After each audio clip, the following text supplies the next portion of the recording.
It is 9:30 on a Thursday night, and you are tuned in to RIP Radio Network, which can mean one and only thing, that this is Chip Chat. Welcome to Chip Chat, everybody. I'm your host, Chip, and with me tonight in the co-host chair is the DCMC you gotta see.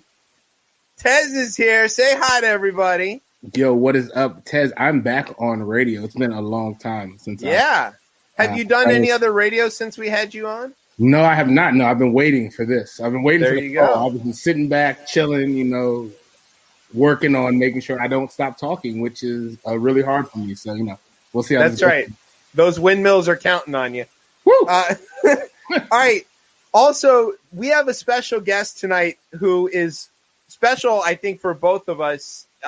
Somebody who I've been a fan of for a really long time, and it's going to be a tremendous honor to get to talk to him a little bit later. You probably know him for composing the theme and performing the theme song to the show The Boondocks, which, of course, is a very famous cartoon show that looms large here in DC. Let's say that the DC aspect, even though it sort of takes place in suburban Chicago, Boondocks is a DC show. It's a DC cartoon. It's written by DC people. It's got DC folks doing sound. It's DC, right?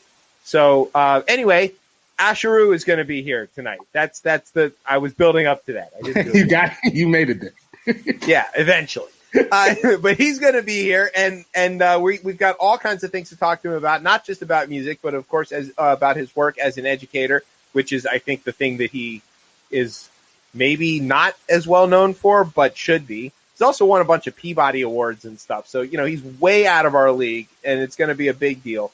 So we're going to have that. Also, we're going to talk. We got some new breaking news actually tonight on Gatesgate. It just keeps getting better every week. I don't know how, but this guy keeps getting in more trouble. I'm shocked, utterly shocked. We have a special segment tonight, Riot Analysis. And we will, of course, get some rundown, and we'll find out maybe if we get to it who the real victim is on a number of interesting stories. So that sounds like a pretty good show. Tez, years ago, Larry and I did this thing where we said, grab some buds, it's Miller time. And since then, we have been taking two random words and smashing them together for this little handoff here to the first break. And so we're going to see if we can do it. Now, you don't tell me your word, and I'm not going to tell you my word, but you got to think of a random word here to be ready to do this sort of thing. Are you ready? A random word. Okay, random word. Yeah, random product, idea, word, whatever. You got it? All right, let's go. Let's see what we get with this. All right. So we're going to take a break. So sit back, grab some light bulbs. It's Chicken McNugget time. You're listening to the best show, the only show, Chip Chat on RIP Radio Network. Didn't work. Somehow, it worked.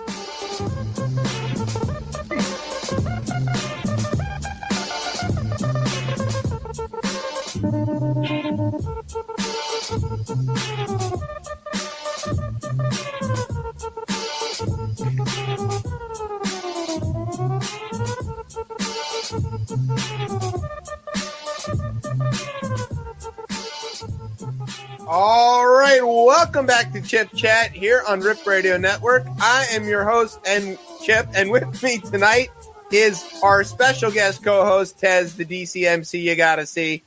I made that up. If you don't like that, you can get rid of it. We're gonna rock with that for now. Exactly. Okay. Tez, the DCMC you must see. There you go. All right. It kind of rolls. It's a.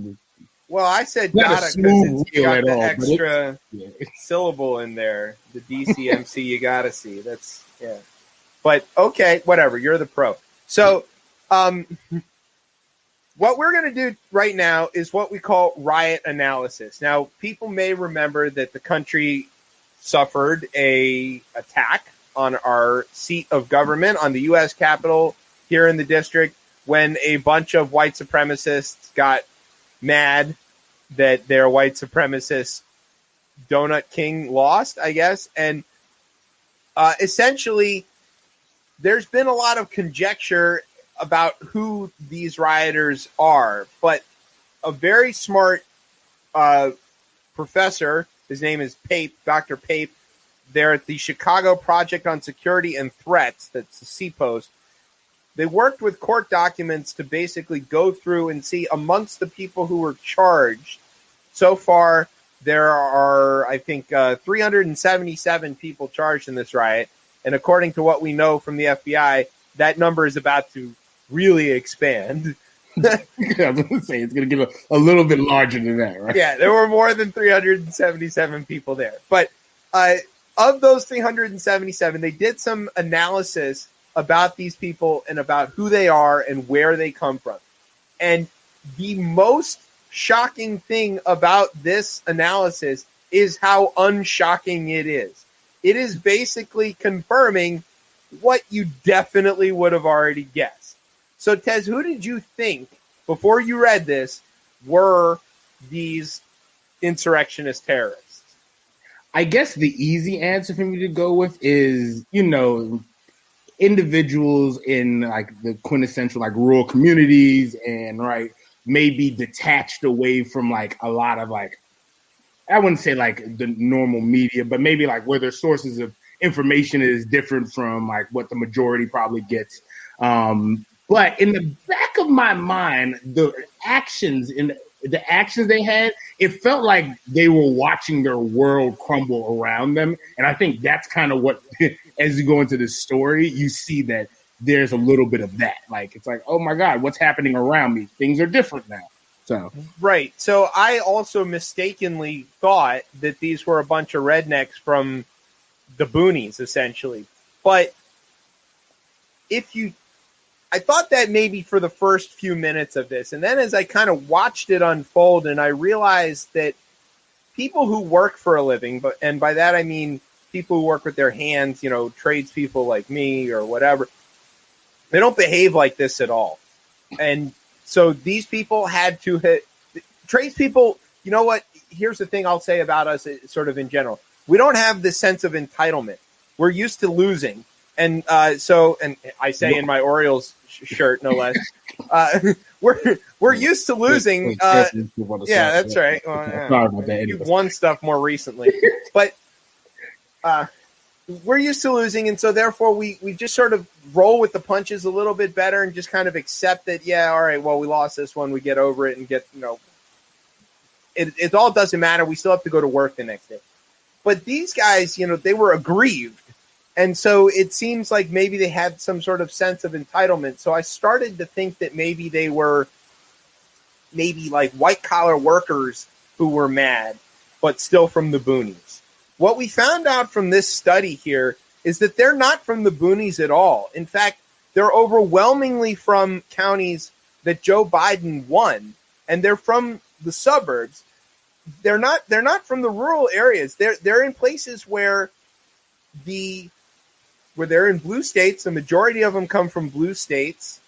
They came from 3 states were vastly overrepresented, or not 3, a number of states. Kentucky, Maryland, Missouri, and Montana appear to have sent more protesters to D.C. suspected of crimes than their population would have suggested. They were overrepresented. Maryland, of course, that kind of sticks out. Now, obviously, the proximity to the district makes it an easy thing if you're an aggrieved Marylander to just, come to D.C. But that's still, Maryland doesn't have that reputation exactly. They're from places where there used to be an absolutely dominant white majority, and that is shrinking, and in some cases fairly rapidly. So what we learned from this is the motivation for the attempted overthrow of the government is, survey says, racism. Which, that's not the surprising thing. That's not the surprising part at all. No, it's that these guys are a bunch of literate white-collar professionals, doctors, lawyers, accountants, these kind of people who just are not getting only their news from Fox, only their news from Newsmax, only their news.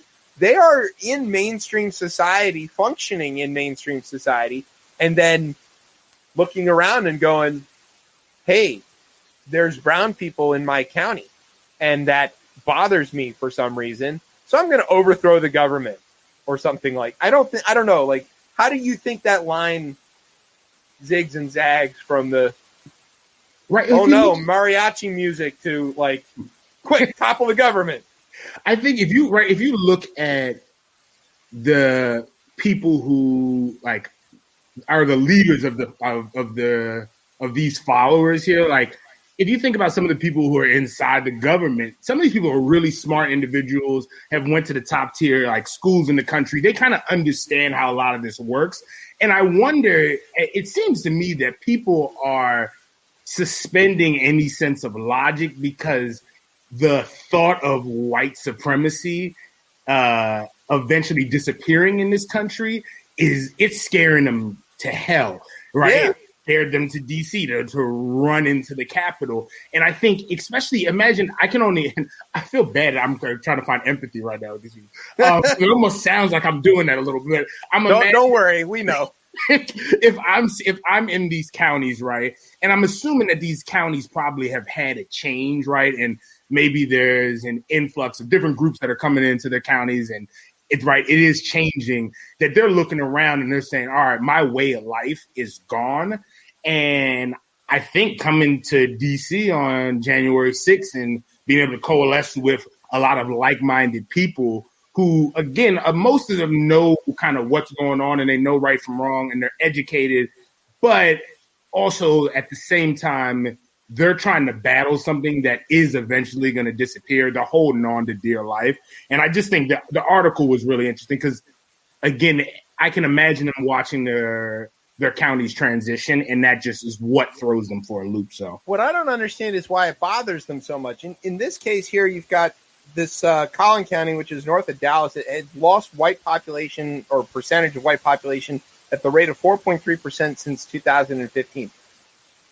Why does that bother anybody? Like, I don't know if I've ever thought, oh, new people, bad. I think I've thought, oh, new people, cool. Yeah. So it's almost like reverse gentrification here caused this riot in a way, right? Because as a neighborhood got darker, less white, probably still the same level of income, obviously, that didn't change. Are the white people mad that black people can afford houses in their neighborhood? Are they mad that black people exist at all? Are they mad that there's Spanish people living nearby?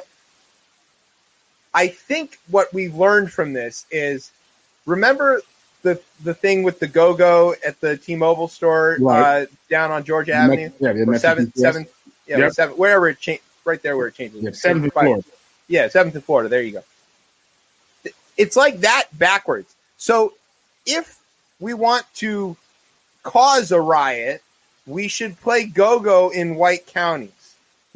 But if we want to, like, quell the riot, we should, I guess, play, like, I don't know, what's the whitest thing you can think of to, the like, Beatles? soothe them?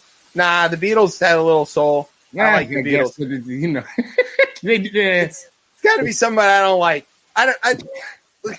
I like country music. That's not going to work.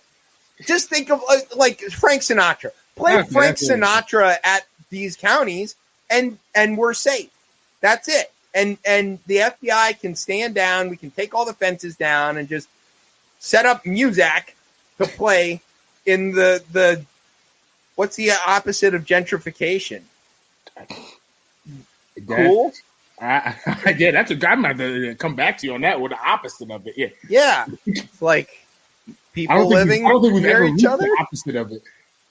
I think we'll call it people living near each other. So in counties where people are living near each other, we should just blast this really bad elevator music to calm the white people down, and then we can take down all the fences around the Capitol and go back to living our lives. Could it be this piece as well too? Because could it be that, I guess you always hear over and over again that people feel like America is losing its sense of what America is, which is right. It's not white enough, right? Which unfortunately you're not going to be able to stop that. But I mean, I saw what it said. I forgot the number. It was in the 90s that they did 90% of folks didn't have any ties to right wing groups. Yeah, they said that. It's like, you know what, like.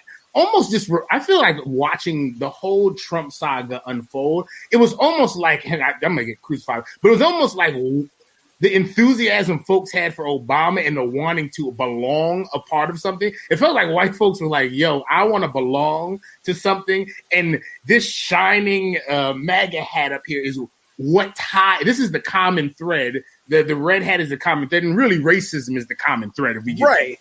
That's what it is. But I don't know. Maybe they didn't have direct ties to white supremacist groups, although you could make the case that mainstream American white society is a white supremacist group. And so therefore trying to maintain what they would consider order is essentially being a member of a white supremacist group. Easy. I would say that. I'm not saying everybody would say that. Yeah.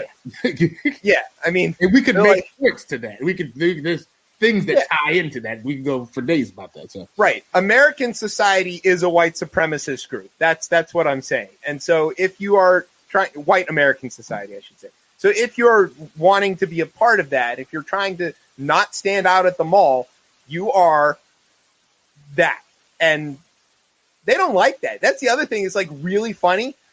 These guys stormed the Capitol because of racism. But the worst thing you can call them, you could say their mothers are this and that and whatever. You can slander their children. You can do whatever. You call them a racist, they lose their shit. And they go, I'm not a racist. I have a black friend who I eat lunch with sometimes at work. And, and you're like, yo, you need to chill. You're just making my case for me. Like, they just want lower taxes and less government. Right. Yes. Just lower taxes and less government. That's all they want. And voting security. Votes. Oh my Lord. Yes. Exactly. Yes. And the security of the franchise. Oh. Yes. All right. Well, as funny as that is, here's what we're going to do. We're going to take a break and we're going to play a song from one of from our guests from Asheru. He's here. And he sent us some tracks to use, which is very kind of him. And I was going to steal them off the Bandcamp anyway, but these are some of my favorite songs, and he picked them too. So it turns out that all works. So we're going to take a break, and when we come back, we're going to talk about the rundown, which has, I got to say, one of the most DC stories we've ever had on this show in it. I can't wait to tell you about it. You're listening to Chip Chat on RIP Radio Network. Everybody, I'm aboard the ark. Open up your ears and lead with your heart. This is Asheru, about to take you on this journey. All city, all world. Dairy Farms, Lincoln Heights, Condon Terrace, Surf Quarter, Trinidad, Uptown, Mount Pleasant, Adams, Walking Southwest, Waterfront, Bennett Road, Minnesota, Sheriff Road, Brooklyn, Rhode Island, Saratoga, Garfield, Park, Morton, Chevy Chase, Albany Bottom, Chinatown, Penn Quarter, Union Station, Fort Totten, Terrytown, Good Hope, Congress Heights, Mayfair, Taylor Gardens, Anacostia, the Big Chair, how are you, Trinity, Fort Pond, South Dakota, New York Ave, Route 50, take you all across the border, over to Tuckegee, then I'm 7 Boysville, Cap Heights, Ranch Ave, Waldorf, Litchfield, Moon County, Silver Spring, Boney, and Cherry Hill, in the outer loop, take you to Virginia Stale, 95 South, Pentagon to Potomac Mills, we on the ark, everybody on their mark, set, go, now hold on, don't let go, we almost there, you smell that in the air, I know you do, it can't just be me, we ain't fucking for Jamaica, we fucking for DC.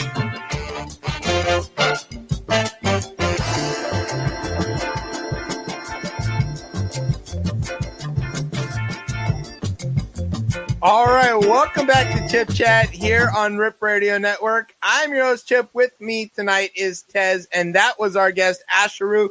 That's Funky DC, and I love that song because it names all the places. I think that's like it's very go-go aspect of that song, right. Doing the shout-outs and also with the horns, and that's cool. Substantial, who's also sometimes guest on this show, has a song that's made entirely out of metro stops, which I also think is pretty cool. Yeah, that's a dope concept right there. Yeah, I like that whole thing. So that was killer. All right, here's what we're going to do. We're going to tell you about another thing that's very DC. If you're not from here, what you need to know is that we have a road called the Beltway, which goes around the city, and it goes into Maryland and Virginia. And you can think of it as literally a circle around DC. The top of DC, the point there, that's Silver Spring, and the bottom of what was the diamond there, that's Alexandria, and the Beltway goes all the way around it. Okay. What we learned this week is that for $1,800, you can essentially do this thing that we have all desperately wanted to do, which is burn donuts on the top side of the outer loop. Woo! And man, I'm telling you, I think we've got the video of this. If we can pull it up, this dude in a red car, I think it was a Mustang. He holds up traffic, and I happened to be coming back from a trip, and I somehow missed this by just like an hour or so. Here's the video. Yeah, it is a Mustang. This guy is with his buddy. They're doing donuts. The other guy's got a Charger, I think. They're doing donuts. They stop traffic on what is arguably an already jammed part of the Beltway at all times. So savage. And they got caught. Of course they got caught. Right. But they only got 6 tickets and $1,800 worth of fines. That seems totally worth it. Was there no points? I didn't see. It just said points. No, I don't think there were. There's what? Charged with 6 traffic citations and fined more than $1,800, Maryland State Police said on Monday. A line of cars stopped all traffic on the outer loop of the Beltway for several minutes on Saturday at 7 p.m. Traffic camera footage was spotted by, of course, WTOP. Of course. And the driver of a sports car did donuts again and again as several people on foot watched and even got close to the car. Other drivers spun their back wheels, sending smoke out over the highway. So this was a coordinated effort, obviously. And do you see how like the people in the front obviously were there for this, and like they're out of their car with their phones out. But as you go back further, people are just like, what's going on?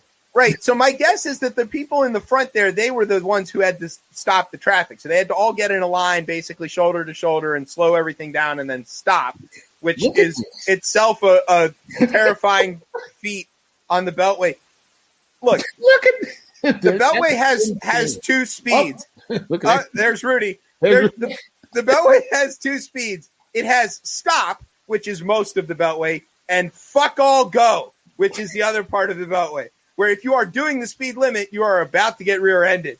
Yeah. So that these guys had the brass ones to stop and slow down the whole Beltway. They must have, man, hats off to them. Yeah, I was going to say, I thought it was for a video at first. I was like, is that like, it kind of looks like that. It started to look, I was like, all right, I guess you just throw that you build that to the label, I guess. Yeah, that's right. Yeah, here's the $1,800. $1,800. Just take it that way. Right.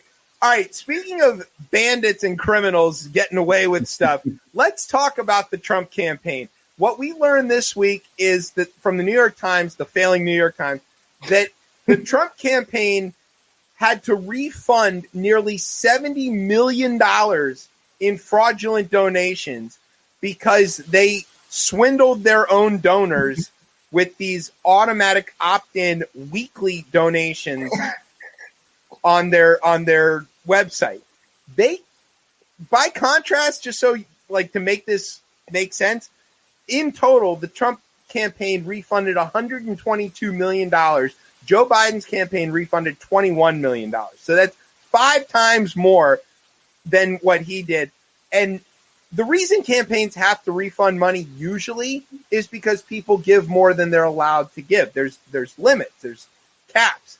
But in this case, it was because they were literally tricking their people into giving more money than they meant. So if you've ever donated money or let's say bought something online, often there's a little box on there that's like, hey, would you like a free subscription to, whatever magazine?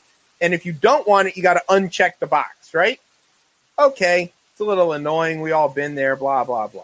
Now, Trump supporters are by and large old and let's just say stupid. So they aren't really able to discern these things very clearly. And the Trump people knew that.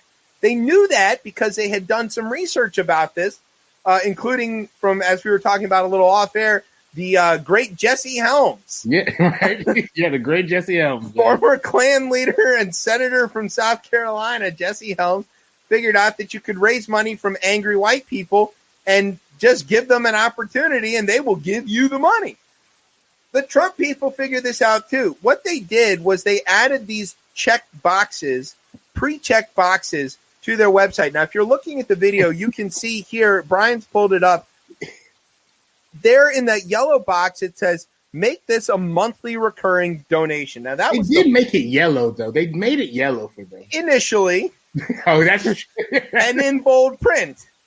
But they later figured out that they could add this thing, which their internal documents that the failing New York Times also got a hold of, they called the money bomb, which is another yellow box. It says, let's break a fundraising record on President Trump's birthday. Join now. And then in very small letters underneath, this additional donation will be processed on 6/14. So that was like, if you donated $100, you didn't uncheck this box. Now you donated $200 without knowing it. And if you didn't uncheck the monthly donation, every month you were donating $100. Well, that wasn't enough, and they were running out of money. Funny about that. So they decided to change it to make this a weekly recurring donation. There's the box that you can see. It's still big and in bold print. And then the money bomb underneath it says, President Trump, I debate Joe Biden on September 29th, and I need to know that I have your support. Join the Trump Cash Blitz now. It says that very loud. And then it says, donate an additional $100 automatically. That was the money bomb. Well, they didn't get enough money. They needed more money. So they changed it to this next box that you can see on the screen where it says, join the president's executive club. No idea what the hell that means. True patriots only. Yeah, I guess we're excluded there, Tez. Yeah, I'm not going to make it. No. So then that says in the very small print, make this a weekly recurring. So they went from making the donation monthly to making it weekly to taking the donation out of bold and putting it below the bold to making the money bomb box, that's that second box there, even bigger and bolder. So it says, congrats, you've been selected as our end of quarter MVP. Join the Cash Blitz now and make it official. Donate an additional $100 automatically on 9/30. That's how it looks. So that's pretty disorienting and stuff, but they weren't done yet. But wait, there's more. It gets worse. Wait till you see this next box. It's insane. It's as long as our whole script. It takes up an entire page of bold-faced print. It says, this is the final month until Election Day, and we need every patriot stepping up, if we're going to win 4 more years for President Trump. He's revitalizing our economy, restoring law and order, and returning us to American great. It would take me forever. I'm never going to be able to read all this. By the end, it says, make this a weekly recurring donation until November 3rd.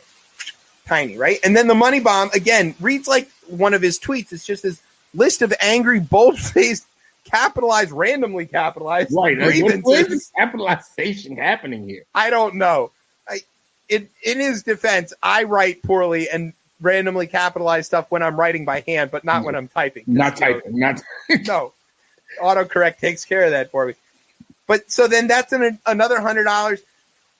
By the time this was over, his supporters had donated so much money that they didn't mean to donate that they had to ask for a lot of it back. And some of them did, and some of them weren't able to get it back, and they went bankrupt. Some people died as a result of this because they couldn't pay their rent or they were in hospice care or whatnot. There were people who went bankrupt. Like I said, they canceled credit cards. They had to pay all these overdraft fees. They closed bank accounts to try to stop these withdrawals because they couldn't figure out where it was coming from. And they were all in trouble. A lot of these people are old. They're on fixed incomes and stuff. When you know this, the whole stop the steal bullshit that they were doing where they were trying to overturn the election looks a little less weird because what they were doing then was raising money that was quote unquote to fight these court fights. But the fine print on that, which we reported on before, said that most of the money wasn't going to go to that fight unless you donated over $8,000. It was because they needed to pay back all this money. They basically got all this money from these people that they knew they were going to have to pay back, spent it, I should add, right, and then had to pay it back with other people's donated money. It's a Ponzi scheme. They got a no-interest loan from their followers, stole all their money, and some of them, a lot of them, still love the guy. He keeps doing this too. It's like his playbook has 3 plays in it, man. Yeah, and it's grift. It's not. Right. There's no other plays in it, and it's like They score 6 every time when they run the play. And they go for 2 points. And they allow it. Every time. It's like playing Tecmo Bowl with Bo Jackson. Yeah, it's not fair. You're going to get, you know what play you're going to call, the handoff to Bo. He's going to run past everybody, and he's going to score a touchdown. They do a little dance in the end zone, and right. And they're going to do it again. Because I'm wondering how many more of these are going to – because wasn't this basically the same thing with, like, Bannon and the wall, like the wall funding? Yeah, the reason that Steve Bannon is currently on federal charges and was arrested by the U.S. Postal Inspector Service on a yacht in the Long Island Sound is because he and his buddy stole $23 million from idiots who donated to building a wall that we also found out blew over in the wind. So Trump is sitting on $85 million. It was just reported his super PAC's got $85 million. So, people are still donating to this guy.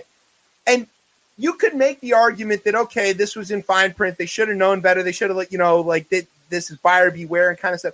Buyer beware when you got involved with Trump. He's only ever done one thing, like you said, steal money. So you didn't need a yellow box. You didn't need boldface. You didn't need a check or uncheck.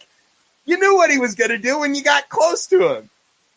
I mean, I'm wondering how many people reached out to Consumer Protection Bureau. I was like, what's going on? Actually, so many of them that some of the payment processors and banks noticed that refunds for this exact thing were taking up 1% to 3% of their entire time, which if you think about how many transactions are processed through the banks and credit cards in this country, 1% is an insane number. Yeah, it was something like 500,000, a little more than 500,000 of these transactions had to be returned like in a month. That's nuts. They're not for business. Right. They're not here to help business. That's why I needed that corporate tax cut, because WinRed, the payment system that processed all these, unlike ActBlue, which is the Democratic version of this, WinRed is a for-profit enterprise. So they were making money on both directions of this transaction. Every time somebody donated, they got some of the money. And every time they had to refund it, they got some of the money. Yeah. Woo. Well, look, if you could sell your soul or didn't have one, Ted Cruz, it's pretty great to be a Republican. You can just do whatever you want and never feel bad about it. They just do whatever they want. Yeah. Every time. Like, I can't. I would almost lean on probably, though, good to be a white Republican. Yeah. I don't know. I don't even know if I was a Republican, if I could still get away. You don't want to be Tim Scott because you know how they treat him. Yeah, I feel like we should get a collection of some of the like Tim Scott the still shots sometimes where he's just standing there looking like out in the street. Right. I'm just here so I don't get fined. Right. That's the look he usually has out there. So the Tim Scott Marshawn Lynch matchup. Couldn't think of two less likely people to ever be in the same room as each other. I don't think he would call him. I maybe would. I wouldn't wonder if he would use what he usually calls people my African. I don't know if he would use. I don't know. If it might. I feel like he still would use it, but he might give him a side eye after it. Though.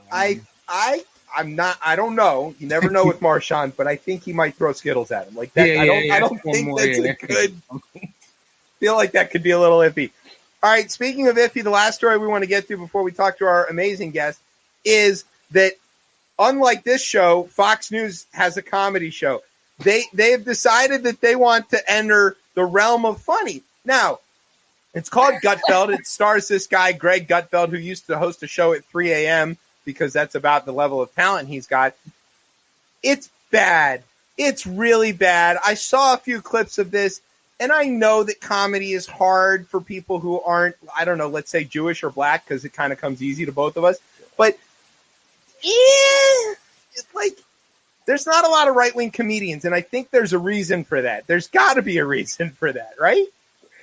I mean, because I would almost lean to maybe that's where the more sensitive folks are on that. I feel like that's it. That's exactly right. Oh, look at this. This screenshot is not good. I think we've got a clip. Brian, let's see if we can play this clip of Gutfeld attempting a joke. All made a great choice. For proof, over at MSNBC, Let's see what Brian Williams is up to right now. Good evening, I'm Brian Williams, and I am on Mars. Yes, I jumped on a chopper, and now I'm on Mars. I've been here for a year now. I built a castle here made of mastodon carcasses and marshmallows. This is where I invented all the COVID vaccines, as well as penicillin, the smartphone, and fluffernutter. Okay, so Some things never change. Yeah, Meanwhile, what's on CNN? oh, good Lord. You, All right, sir, enough of this. Are a racist. Right, yeah. Racist. This is in the category of so bad that it might be funny. I'm not laughing because I'm not laughing. It's not funny. I'm just laughing at that. The patheticness of it. That is so bad, yo. Okay, Okay. so anybody knows, the Brian Williams joke is about something that happened, I think, in 2006, where he overemphasized his involvement in a news story and then got canned from main NBC.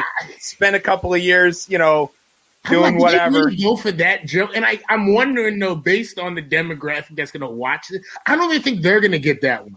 No, I right. Except that I don't know it because I don't watch enough Fox News to know. They might talk about Brian Williams being a liar constantly. I don't know. But regardless, that's a bad joke, Gutfeld. You're not funny. There was another clip where he tried to do a play on words and he missed the timing of it so badly I thought he got a Chinese watch. Like, the whole thing doesn't work. They don't have cadence. They don't have timing. They don't know how to.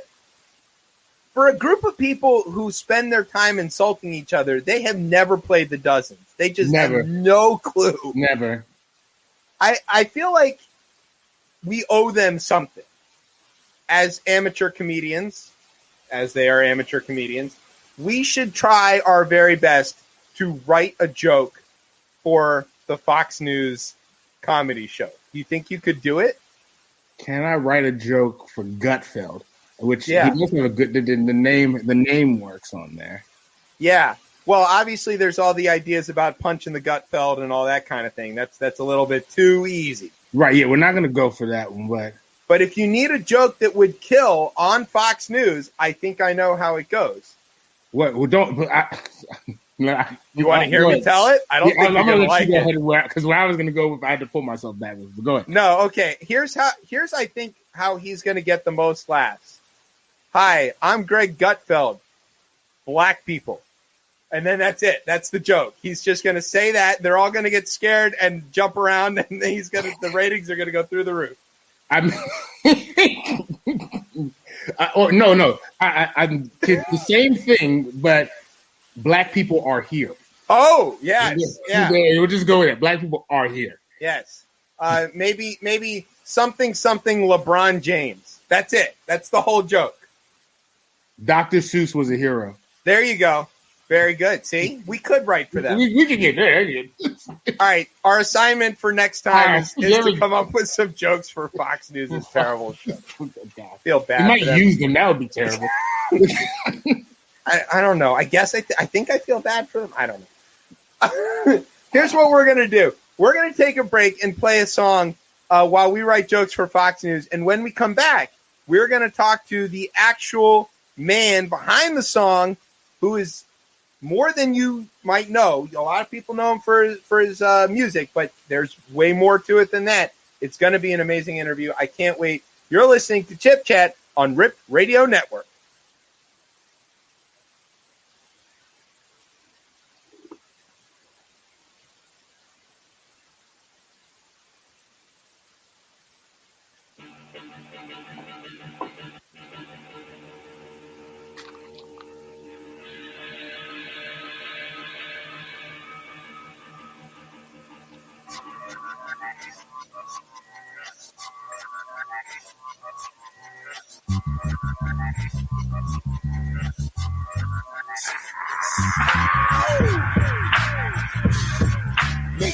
Yeah. So this joint right here, this goes out to all the alchemists out there that know how to make that beat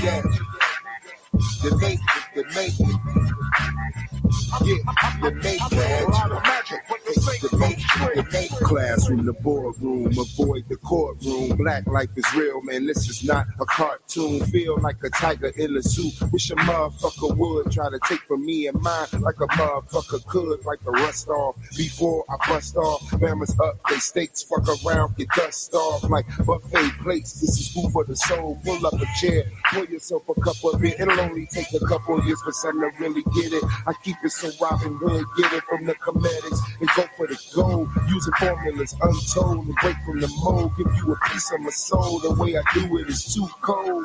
No such thing as too old. Maybe I'm just like my father, too bold, and at the same time I'm never satisfied. Guess I get it from my mama. She ain't never lied. Make news or make money. Personally, I make magic. It ain't a damn thing funny when the fear creeps up. Man up, keep up and make magic. What you think? I'ma let these niggas out hustle me? Shit, nigga, please, I make magic. Hey, you know what? Hey, yo, I call it insomnia, cause sleepers got a bunch of make magic.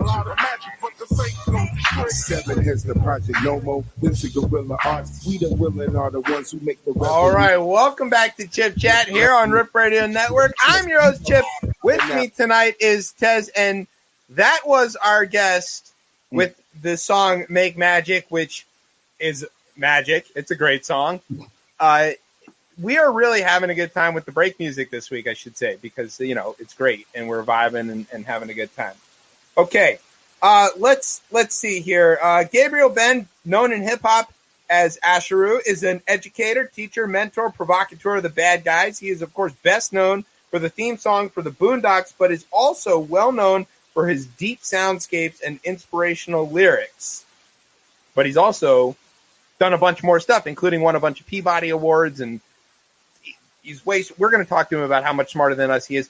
Asheru, welcome to Chip Chat. Oh, there he is in the flesh. All right, what's going on? Thanks for having me.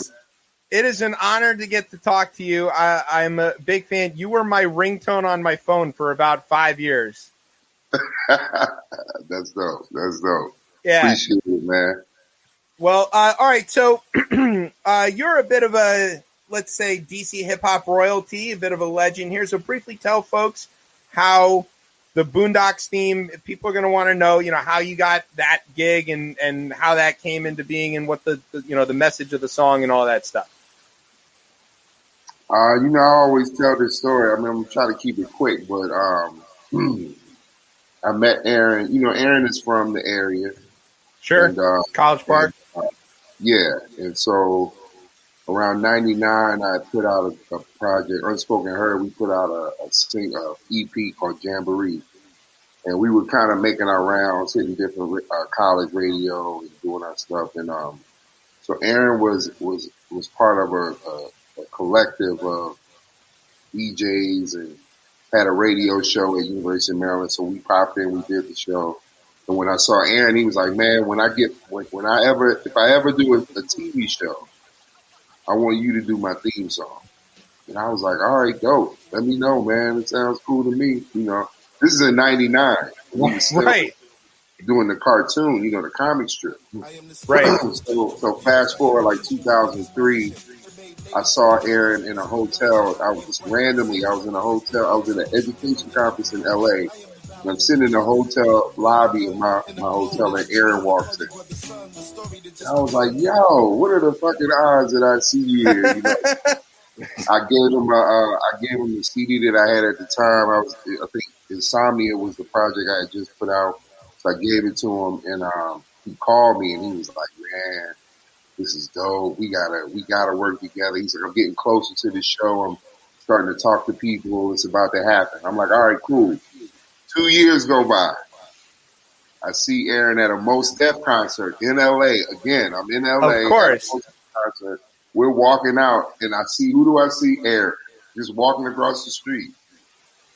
So we go get something to eat, and he's like, look, man, I just signed a deal. It's about to happen.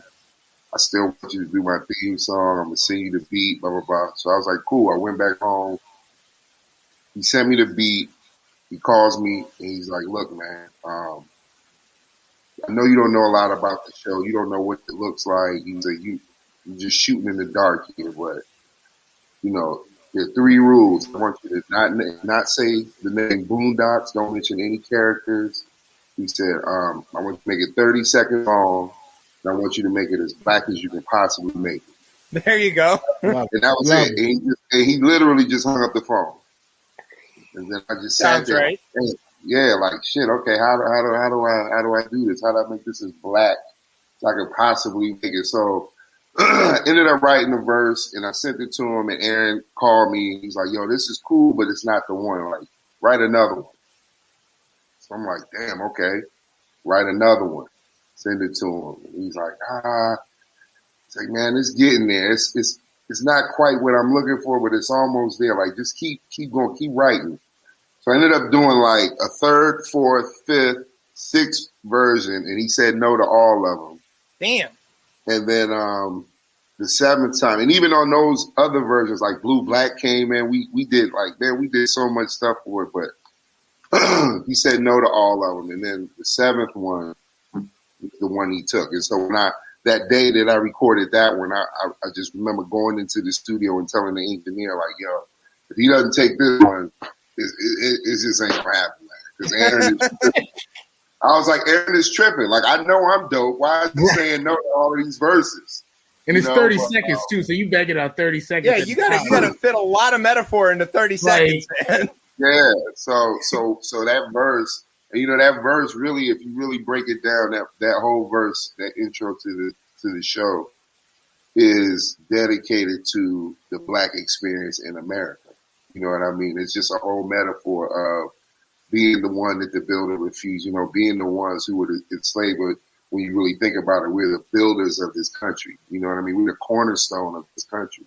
So like being the stone that the builder refused, the references to like Billie Holiday. Yeah, I was gonna say you get all the way from voting rights to Billie Holiday all in one line there, and it's so obvious. I put it all in there. Kind of thinking back on it, I didn't know the story about what he asked you for, but that's about as black a verse as you can write, and that's pretty good. Thank you, man. It's pretty good. So what happened to the other verses? Because I know there's this live cut of it from you with the L's where there's other verses to the song that I didn't know. Is that what happened with those other verses? You know what's funny? I was looking for them today.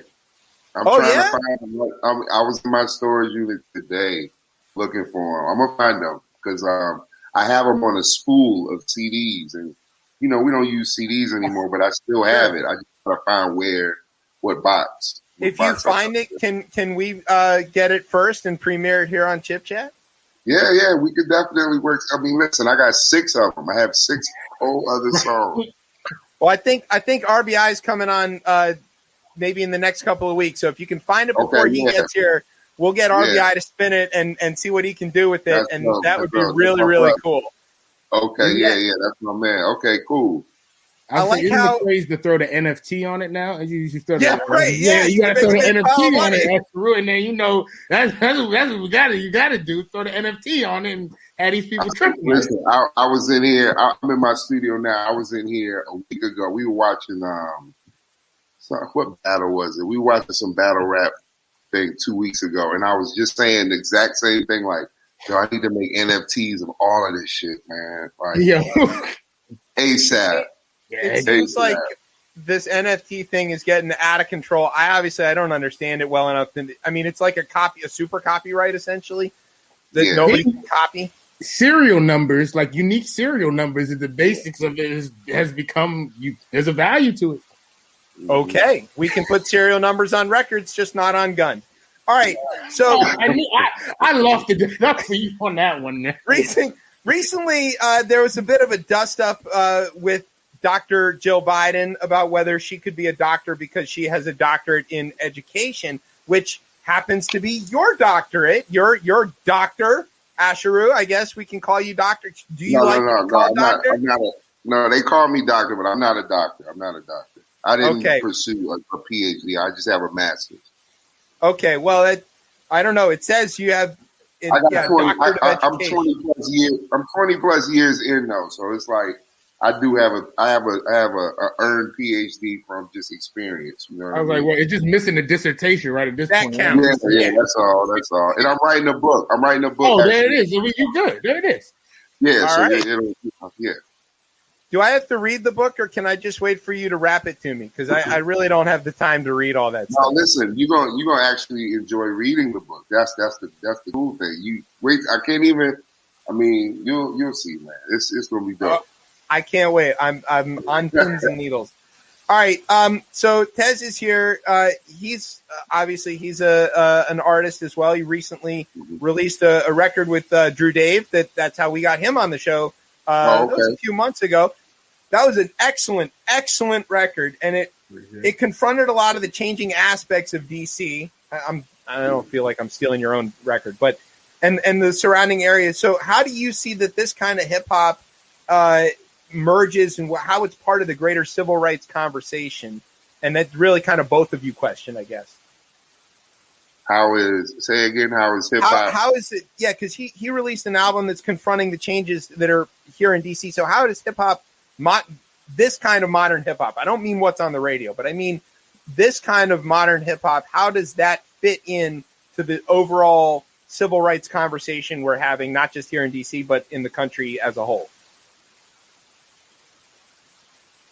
I think it just offers perspective. You know what I mean? So one of the things that I'm involved with is a anti-racism experience called A Long Talk about the uncomfortable truth. That's the long name of it. It's called A Long Talk, and it's like a 3-day kind of experience that we do with people just exploring the legacy of racism, white supremacy in this country, and really just talking to people about what it is and how do we build these allies and fight it and not just allow it to be part of the status quo.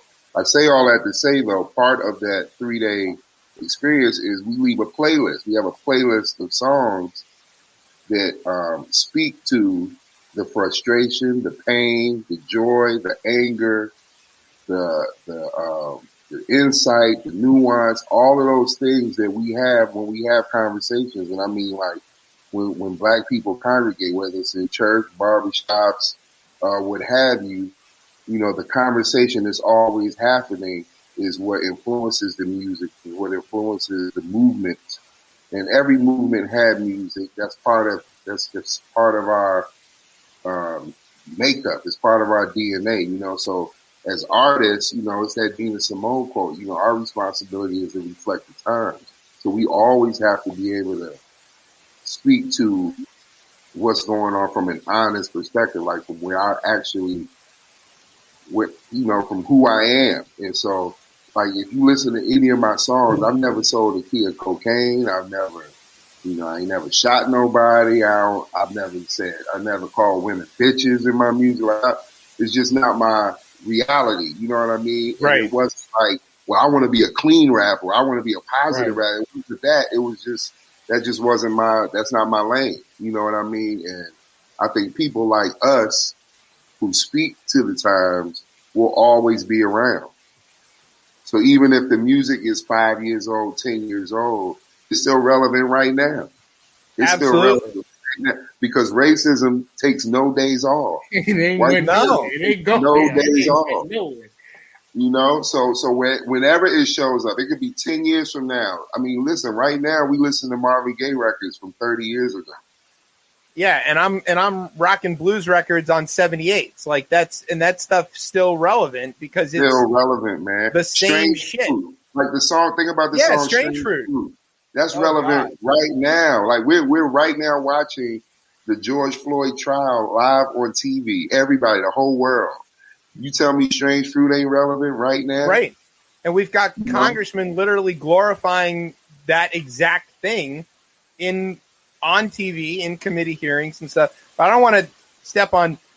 So Tez, like with your music, you confront a lot of these things too. So do you feel like you're contributing to the movement, or are you just expressing your own stuff? I think it's hard, right? If being Black in America, like, it's hard to detach yourself from it. And I think Asheru brought it up in his response to the question, was like, right, if we're doing our job as artists and we're being our truest, authentic self, like it's hard not to have things bleed into the music, right?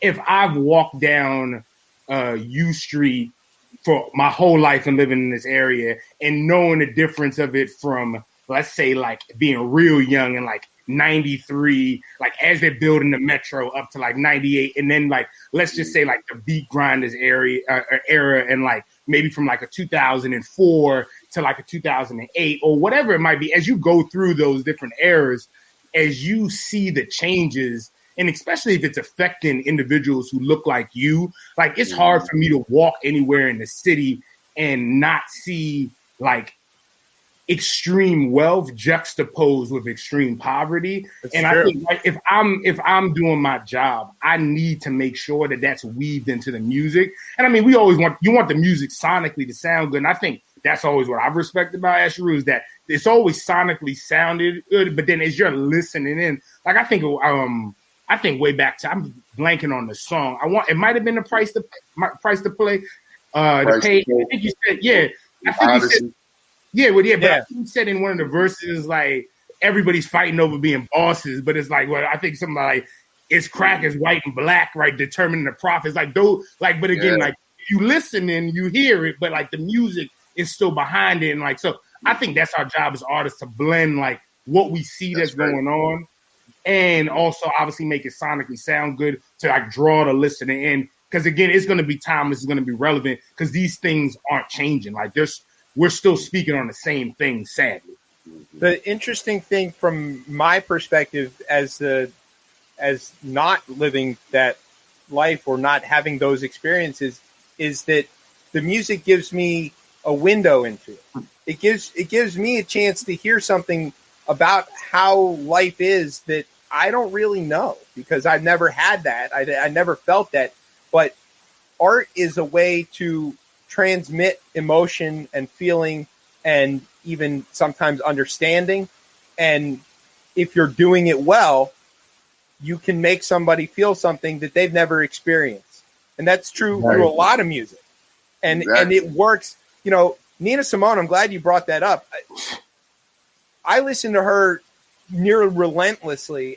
I made sure that the very first thing that both of my daughters heard when they were born was Nina playing My Baby Just Cares for Me. And it's a lot of what she's saying. I'm so far removed from that. There's just no way I could ever really get that if I read it or saw it in a movie or something like that.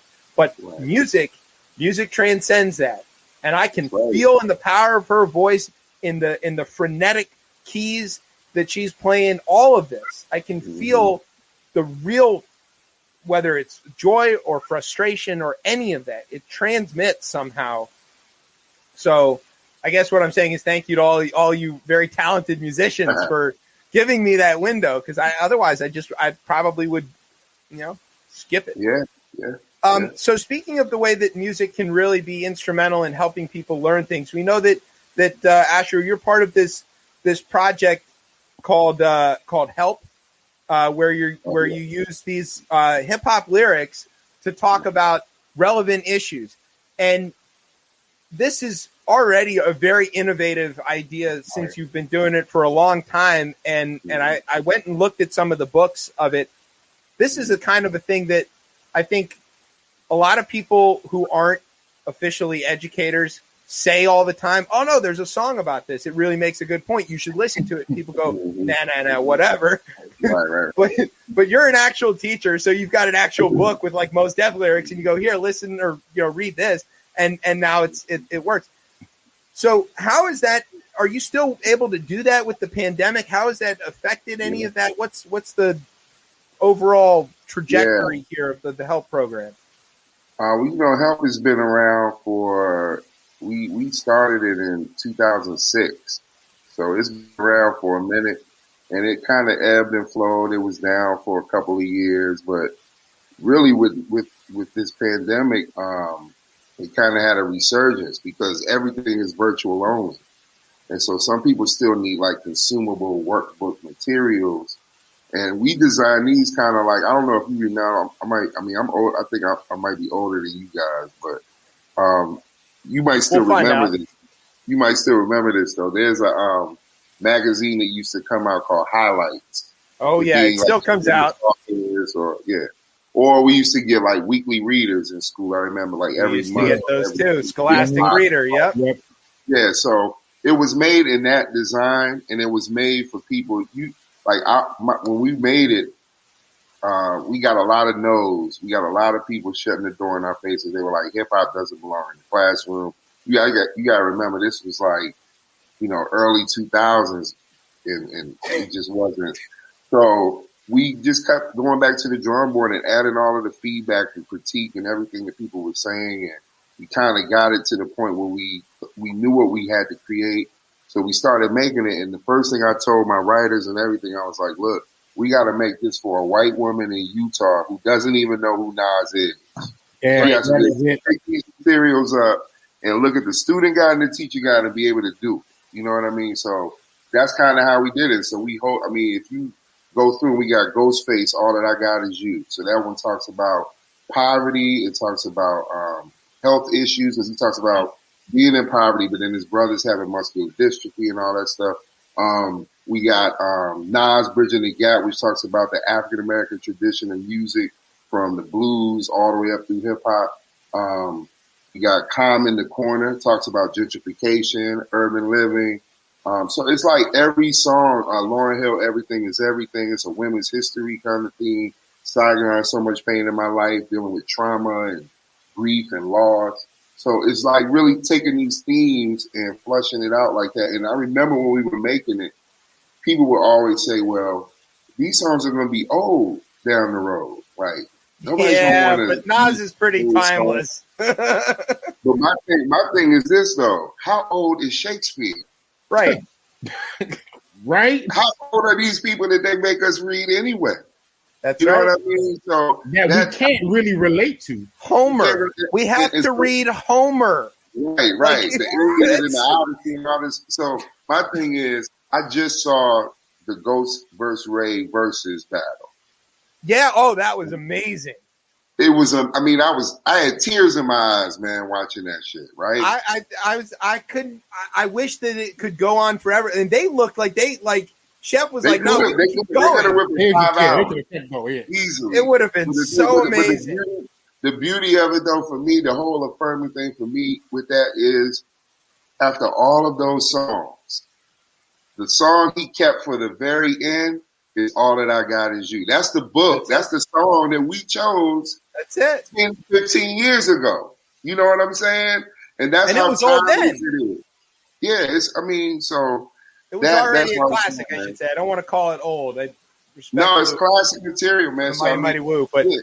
So the help books are here. There, schools are picking them up. Like, we have a school in Philly, we have a school in North Carolina. This just ordered some. So schools are using it. It's for parents, homeschoolers, whoever wants it. But we also made a digital kind of pivot with a platform called Words Live.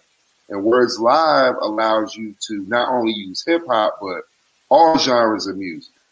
And you can literally in 5 clicks juxtapose like Martin Luther King's "I Have a Dream" speech with Kendrick Lamar, some song from Kendrick, and in 5 clicks make a digital lesson plan, an assessment, is everything. And so we like hit South by Southwest. We've hit all these pitch contests and all of that, and always came in second or third. But it's here and it's moving, and it's going to be available for subscription by next school year. So, but the beta is up now. Check it out, wordslivebeta.com. Live with 2 eyes, Words Live Beta. And yeah, man. So we're just making. My whole goal is to disrupt teaching and learning. Because I've taught for 20 years. I've been a teacher and an administrator for a very long time. I run after-school summer programs for 15 years. I recruit and train teaching artists all over the city to work in schools and do this work, right? And all I'm saying is, from seeing it in the public school side and seeing it from the community teacher side, I'd much rather be the community teacher, because you have more leverage, more flexibility. You can get right to what needs to be taught, you know. And so I just want to disrupt how we doing teaching and learning. So everything I'm creating is for that purpose. I think that gets to the question that Tez wanted to ask. You want to ask him something that he thought of that I hadn't thought of. It's probably the best question anybody's thought of all night. So go ahead, ask him the thing. Because just when you mentioned it right there, I was wondering, do you have any similarities, like as you put together one of these curriculums to like when you're putting together a song or album? Ooh, brilliant, right? Right? Is that not a great question? Can you get any similarity? Yeah, it is kind of like that because I look at it like, you ever watch that TV show Chopped on the Food Network? Right. Yeah. They give you a basket and you get like a sourdough roll, a hot dog, and a pickle, and they're like, make dinner. You know what I mean? We used to play that game in culinary school. It was called Market Day, and it meant we needed to clean out the fridge. But yeah, we definitely used to do that. Goulash. So yeah, that's how I look at these lesson plans. Like I look at it like, what's the theme that we're talking about? We're talking about love or universal stuff like jealousy or greed or whatever, right? Betrayal. These big universal themes. And then I think about all the different things that touch that. So like, what song? This thing is a Mobb Deep song where they talked about, so I just kind of go through my Rolodex and I pull pieces. It might be an Instagram meme I saw. It might be, you know, this article that I remembered from 2 years ago or whatever. And I put it all together and make the lesson plan, right? So it's the same thing with rhyming, with making songs. It's like, what are we talking about? All right, this is what we're talking about. All right, here's all my ideas on this thing that we're talking about. And now let me just put it all together. And sometimes it's like somebody will say something in a conversation. Oh, I'm gonna take that piece right there. Somebody, you know, it could be anything that goes into it. So I think it is. I think my brain is wired to be like that. So that's what I was wondering. Like, especially you making me. I'm like, as you sit there, because I was like, if I was gonna sit down and make like a lesson plan, like, would I approach it like the same way as like I'm doing a song? And like, I feel like you like if I'm trying to close it out, like them last two bars that you want to close it out with to tie everything. Right, time, every song that I've written and I don't write hip hop songs, I write bad folk country blues songs. But I usually have like a couple of lines that I think are really good, and then I have to write my way to connect them, and that's the clumsy part, and I'm not good at it, and it takes a lot of effort, and that's why I have a harmonica, because it just covers that up. But like, so yeah, that makes sense, right?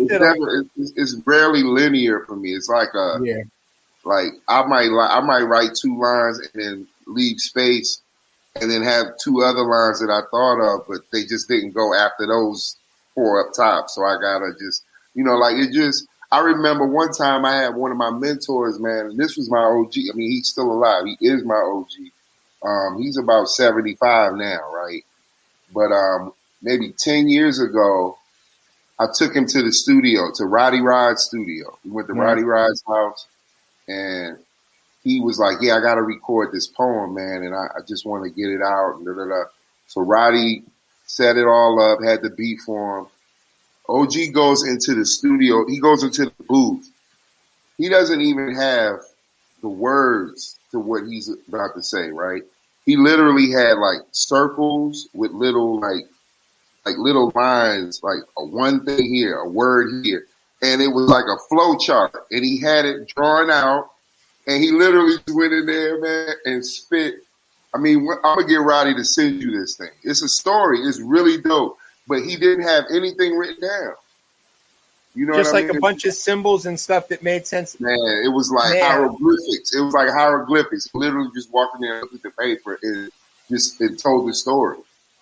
We need a hip hop big brother of people when they doing their writing sessions. Like, you don't know the camera because every week people. I know mine. Like, whenever I'm sitting around writing, like you jump up, maybe you like paste across the floor, come back real quick. I feel like you need like some. I almost don't want that people to get that intimate into seeing what people are doing, but I do want to see that too, though. I'm really intrigued by that because I'm always a person. I'm envious of people when I hear people say, "I don't even write it down. I just go in Hey, I can't do that. shit. I hate have to those write people. it. I'm jealous. And some people, I mean, to be honest, though, some people when they say that, you can tell they don't write anything down. It sounds Right. Yeah, terrible. right. No, you can Some tell. people Right. are prolific. They can just go in and like, And you know, When Jay or Mos Def does it, you know that it's okay. They don't have to write it down. They're going to be okay. Right. Like All right. Umi said. So the song Umi said, Right. that was Yeah, I love that song. one take. Just go in one take. I'm gonna just sing whatever. I think he had the like shine your light on the world part of that, and then he was just going to run with it from that because that fit in the music, and then he just like all the rest of it. Right. So Crazy. before we let you go, because we want to let everybody know how to follow you and follow the projects and stuff, and we'll post all the links. You said something interesting that now I have to know. How do you explain Nas to a white woman in Utah? I mean, in the book, there's a bio. There's the lyrics are fleshed out. We have like annotated lyrics. This is before Rap Genius. We had annotated lyrics. It's all in the book, right? So you literally would just pick it up and go. But how to explain them, I don't know. It's just we're just trying to change the way that we look at the canon because, like, JayZ, myself and JayZ are two hip hop artists that have a Peabody Award. We're the only two. Damn, that is some rare air, sir. Yeah, I only say that because I just found out Jay has a Peabody Award. But he caught up to you. That's right. I was the first. Exactly. I was the first. Let's get that clear. So that's something you have in common with JayZ and Jon Stewart. There you go. And Stephen Colbert. Oh, he has one too? Yeah. Soon, I think Chip Chat's going to earn ours. Mike Wallace won the year that I won, when the levees broke, that film won when I won. But the other thing is Kendrick Lamar is a Pulitzer Prize winner. Right. That's right. He's got a Pulitzer. So I have a lesson plan. So does Gene Weingarten. Gene Weingarten has Pulitzers, I think 2 maybe, and he mostly writes poop jokes every week for the Washington Post. So I think there's different ways to get to it. You want a Pulitzer writing poop jokes? I mean, my thing is, we just got to change the canon and what we deem valuable. You know what I mean? And that's really the whole point of it. So when I put Kendrick Lamar up against Robert Frost, and I'm saying, they're saying, like, I have a lesson plan right now where I take Robert Frost on The Road Not Taken, that poem that everybody knows. Everybody knows that one. And I take Kendrick Lamar, Sing About Me. And the verse where he's talking about his friend who got killed, and his brother's like, man, I wish I could. And I tell the whole story of how in Robert Frost's poem, which is 100 plus years old, he's saying, everyone's going down this road, and you can go down this road. This is the road that's taken. It's less traveled. It's scary, but if you go down this road will make a difference, right? Kendrick Lamar is, I grew up in a blood neighborhood. Everybody's going this way. And all my friends and all these gangbangers are saying, Kendrick, go that way. You believe in something, go that way. It's the same poem. Same shit, 120 difference. Black guy, white guy. I mean, I don't know how to tell you this, sir, but this country's pretty racist. That we're just learning that now, but I think that might have some bearing on this. Yeah, but the thing is, the human experience, like we talk about classic music and timeless music and all of this stuff, the reason why it's timeless is because the human experience it just keeps going on, man. Every generation is dealing with the same shit. Exactly. You know what I mean? So that's really what it is. And we got to tap in. Yes, that's perfect. All right. So I want to sign up for all of your classes, but I don't think I go to elementary school, so I don't know that I can do that. But all right. So where can everybody get these curriculum if they're interested? If people are homeschooling and doing all the Zoom stuff and whatever else, what's a good place to go find it?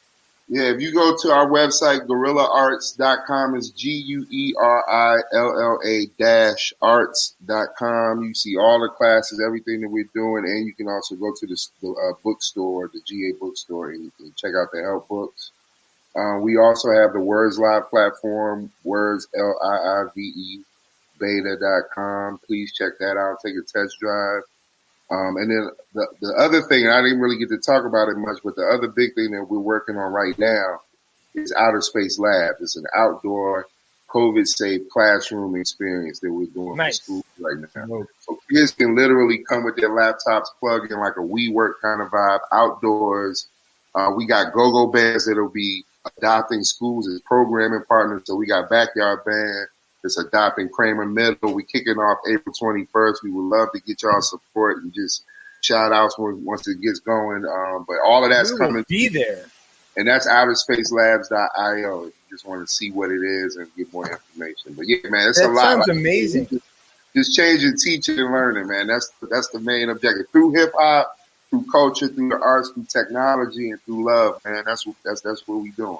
I think we should skip the Pulitzer for you and just get right on to the Nobel. These are some brilliant ideas. Right. Give this man his medal. Come on. Yeah, man. Yeah, man. So thank you. And we'll share next. Man, it's crazy. Of course.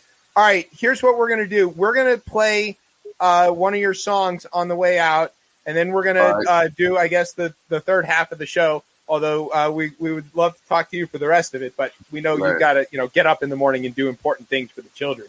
So we really appreciate you hanging out with us. It's been a true honor for me to get to talk to you. I'm a big fan. So this is really great. So all right, and where can people follow you on the Twitter and stuff if they want to follow you on there? Twitter just hit me at Asheru on Twitter. There you go. He's got a blue check mark and everything. You're going to find him. Yeah. All right. Thank you, Asheru. We really appreciate it. We're going to play one of your songs, and we're going to take a quick break. You're listening to Chip Chat on RIP Radio Network. Peace, y'all. See ya. Peace.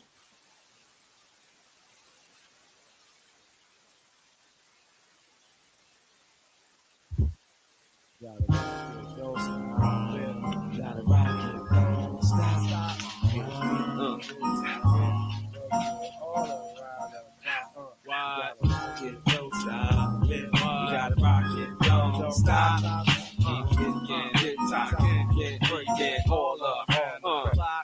I'm not your average college graduate. I'm a maverick, and right now with me, it's simply hazardous. I'm on some others. Drive the next man crazy, shade, slave into him, cheat and rock Paisley. They turn your whole world upside down with the almighty power of the word and sound. Found in leather-bound books, I treasure like a scripture, then read for pleasure as I measure out the mixture. Then hit 9.9 upon your rector. You know, Asheru be the permanent fixture to hit you. Direct hit, I'm on target. Every time I blast, I crash the stock market. Y'all get shook, look dazed in confusion. And your reality's only an illusion. So be careful of the words you be using, cause this art could be the start of your conclusion. It's the, we wanna rock the beat. Yeah, we up in here, tight hands, yeah. Yo, who the hell is this? Heavenly body standing firm over the firmament, watching over current events. I build daily to control my circumference, destroying devils that approach with malicious intent. See, I control convalescences, my words cool off and condense into the flow that never relents. And once the torrents commence, straight for the intent. All right, welcome back to Chip Chat here on RIP Radio Network. I'm your host, Chip. With me is Tez. We just got done talking to Asheru, and that might have been one of the best interviews that we've ever done on this show. That was I mean, I've only been on this show twice, but that was a really good interview. That dude is unbelievable. I think the education, because he gets to a piece that I think, as a country and a society, we have to figure out is that we know the standard way of learning is broken, and that kids aren't. Like the way that even we received education probably wasn't the best for the times that we're in. Right. And I think, whether it's getting kids outside, whether it's just trying to engage them on a different level, like I guess less teaching for like memorization and things of that nature, and like really for like the skills that you need to operate in a society where I think maybe they were teaching us skills the way they wanted us to operate in the society. Yeah. There's so much to talk about with that. And we happen to know enough people that we can get on the show. So later on we'll definitely interrogate some smart professor types about that kind of thing. But I've been a fan of his for so long. To get to talk to him, it was really remarkable, and having some of these stories and all of that kind of work out is just really something. So I can't wait to go back and listen to that, is what I'm saying. I'm hitting Roddy Rod for that poll. We're gonna have to go have to hit Roddy Rod for that. Well, and we're gonna get those exclusive Lost Boondocks verses too. All right, let's talk about something that's a little more in our lane here. That's Matt Gaetz. Matt Gaetz, Gatesgate is back going on now. If you don't know, now you know. Matt Gaetz is the Florida Panhandle Republican congressman who is currently facing charges and allegations that could not be more obvious than if you just looked at him. Like, if you look at Matt Gaetz and you go, do you think he pays for sex? And you go, oh, definitely. And you go, do you think he shows pictures of girls that he's banged to his friends? Oh, definitely. Do you think that he likes them young? Oh, definitely. Like, everything about this tracks. Everything. And we've been talking about it. Yes, man. The suits is what gets me, man. It's so bad. The weird checkered plaid stuff. It's terrible. Yeah. The hair, too. I mean, Matt Gaetz' hair should have its own Twitter if it doesn't already. The whole thing is just bizarre, right? And we knew that every week we were going to have an installment of this because the shoes are going to continue to drop. What dropped today is that the guy who was under investigation that kicked all of this off, his name is Joel Greenberg. He was the Seminole County tax collector, which is essentially the top accountant in the country. Yes. Now, Mr. Greenberg used his authority to do a number of things, including make fake documents for underage girls that he was paying or flying in to have sex with him so that they could have documents that made them look like they weren't underage or something like that. He also got himself a badge. He had like a badge, as a tax collector that he would wear around his neck like a chain, like Ice-T in Law and Order. And he used it to pull people over, which is not a thing you can do as the tax collector, but that didn't stop him. This guy did like every sleazy thing you can think of. And it was in the investigating of all of that stuff that the FBI got turned on to Matt Gaetz. The development in the story tonight is that it seems like Joel Greenberg is going to plead guilty. And I don't know if most people know what that means, but it probably means he's not getting the option to plead guilty unless he's doing what? Giving up the goods. He's got information. They want something. The stool pigeon is loose. Prosecutors don't just hand out plea deals unless you got something they want. And I guarantee it, he's got something they want. And that something is records of Matt Gaetz doing God knows what with God knows who. It's all right. So if you had to give him a number of days before he's got to leave Congress, what would you say? What's the over-under here? Ooh, Thinking. I think, honestly, it might be I think we're probably looking over a month. I think we're going over a month. You really think it's over a month? Because I don't see their leadership push. Like, I don't know. From what I've seen, I don't see their leadership pushing anything. Like, because I feel like already he's at a point where you probably could be like, yo, like some of this stuff is a little weird. Like, and we should start like distancing ourselves from him. And some of the party has, but isn't he invited to like? I mean, not saying like, isn't he invited to like the Doral get together? As a matter of fact, yes, they are having a insurrection reunion. Oh, there they are. Run by Amy Creamer here. She is the man. That's a great photo. Very flattering of both of them.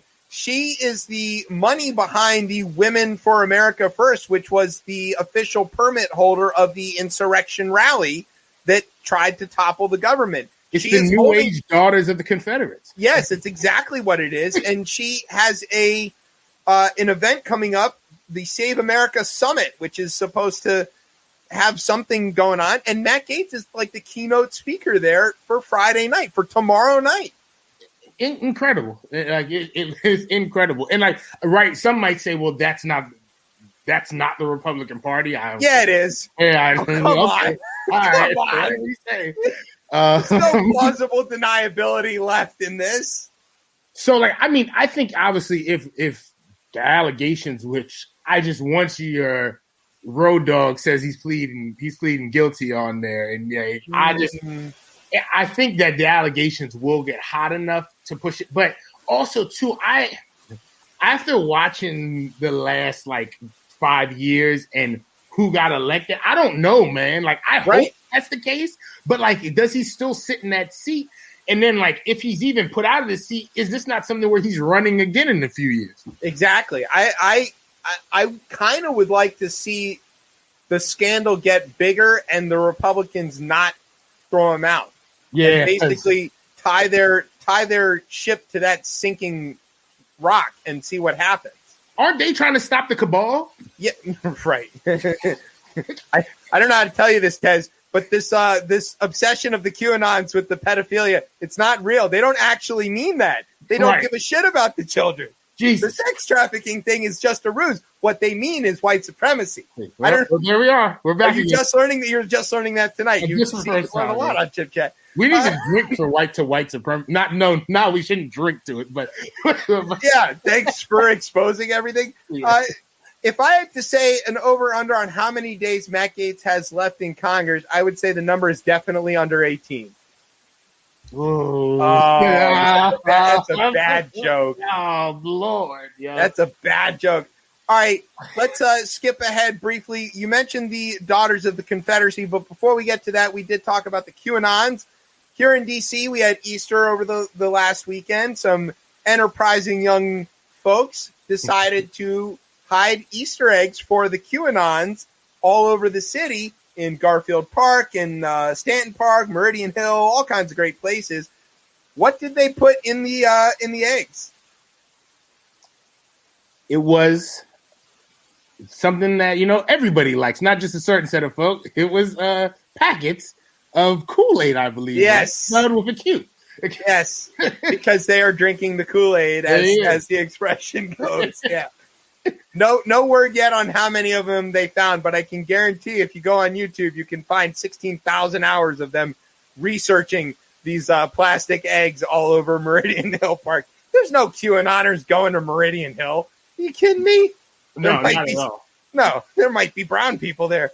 That'd scare the hell out of them. And God forbid if they call it Malcolm X Park. Oh, right. Hot cheap. All right, but speaking of parks and monuments, something happened. Where was this? This was in Alabama. It's Alabama. Yeah, the Jefferson Davis Memorial Chair. Now, that already sounds pretty great. Tez, what happened with this chair? So I saw this, and it really, it caught my eye. Basically, the chair was stolen, I believe, from a cemetery. Yeah. It was stolen from the cemetery. And then a group came out to take responsibility for this called White Lives Matter. White Lives Matter. Right. Yeah. Right. And they sent a message it was the Montgomery Advertiser, I believe, and basically showed pictures of this chair and said they had it. And basically they were going to hold on to this chair as ransom until up in Richmond, the Daughters of the Confederacy, which is a well-known group that had the first big lie the lost cause that the South, was states' rights, and they didn't really technically lose the war and all that good stuff. But basically, they were holding it ransom and was not giving this back until they displayed a message on the actual headquarters of the Daughters of the Confederate. Yeah, that's right. And they had a very interesting demand here. Quote, failure to do so will result in the monument, an ornate stone chair, immediately being turned into a toilet, see enclosed photograph. And what they did was they photoshopped the hole into the chair. Right. I guarantee you over at UDC headquarters, and that's not University of DC, it's United Daughters of the Confederacy, they They thought that was real. I guarantee they thought that was real. And they got very worried. But they reported it to the police. The police initially didn't react because they thought it was a joke. They were like, White Lives Matter? That can't be real. We're not going to do that. And then he's like, oh, no, it's White Lives Matter. Oh, they meant the opposite of that. I'm pretty sure the DA was black. I feel like in the article he laughed after he laughed after reading, which he did. And then eventually later he's like, look, it's still a crime. We'll do the thing. But come on. Come on, man. Yeah. All right. Elsewhere in the country, there's a shortage of ketchup packets. I enjoyed a few of them today with my Happy Meal. They are in short supply because everybody's getting takeout food and needing their ketchup packets Uber Eats to them. Who is the real victim in this story? See if you can figure it out. Is it Heinz? Well, that could be. Explain your reasoning. Well, and I'm trying to think. I should have did it. Look, my research was good on this one, but I've missed this story. I guess I'm assuming that they're losing out money of some sort as not being able to produce ketchup. I guess not produce enough, and they're not able to sell enough. That's what.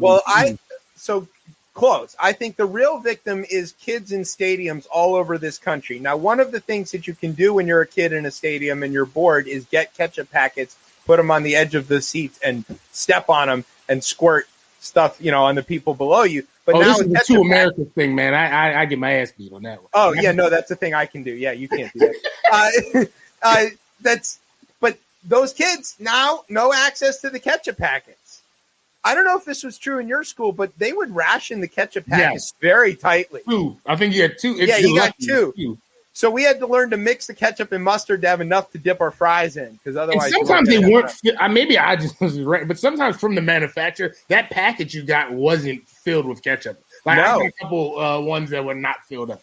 I actually got one from Burger King not too long ago that's got air in it, and I saved that. And I tried to tweet to Heinz like, "Hey, I'm ransoming you your mistake. You better give me some money, or I'm going to tell everybody about your mistake." Take a picture, NFT it. Yeah, they hadn't invented that yet, but yeah, now I'm going to do that. They would. Heinz didn't care. Those jerks. All right. And the other big news, of course, is that Virginia has decided to move up the date for when weed will be legal to July 1st of 2021.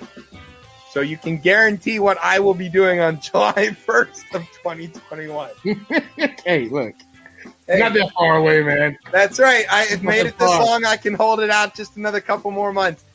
All right, you hear that music, which means we've come to the end of the show. So we want to say thanks to Asheru for joining us. That was so amazing. I'm going to watch that interview over and over. Tez, thanks for being such a great co-host. Thank you. We're gonna have you back if you'll allow it. Of course. Let's see. We want to say thanks to our radio partners: Stitcher, iTunes, Google, Pandora, Amazon, all those guys, Spotify, whatever. Thanks to NOTN for keeping us on for another week, we assume, although we have no idea. And thanks to our home on the interwebs, coplaymedia.com. And thanks, as always, to our family here at Ripped Radio for making us sound as smooth as our CEO Trump bragging on his own network in a new interview he just recorded, which is only available on the app. Go get the Ripped Radio Network app for your Android or Apple device. It's got all kinds of extra great content, including me and this show winning the championship on Brian's show, which is great. You should always watch that because we're the best and Monday Night Sucks. All right, where can everybody find you? That's an inside joke. You'll catch up. I was like, oh my. Where can everybody find you on the social media there, Tez? Twitter at DC Cortez, and then on Instagram at Ketchum Cordy. There you go. And you can find me on the Twitter. I'm off the banned list again, at Chef Chip. You can find the show on Twitter at ChipChatRR, and you can find us on Facebook or Instagram at Rip Chip Chat. And you can find us, of course, every Thursday night at 9:30 here on Rip Radio Network. I'm Chip. That's Tez. You've been listening to Chip Chat on Rip Radio Network. Sweeps. Nice.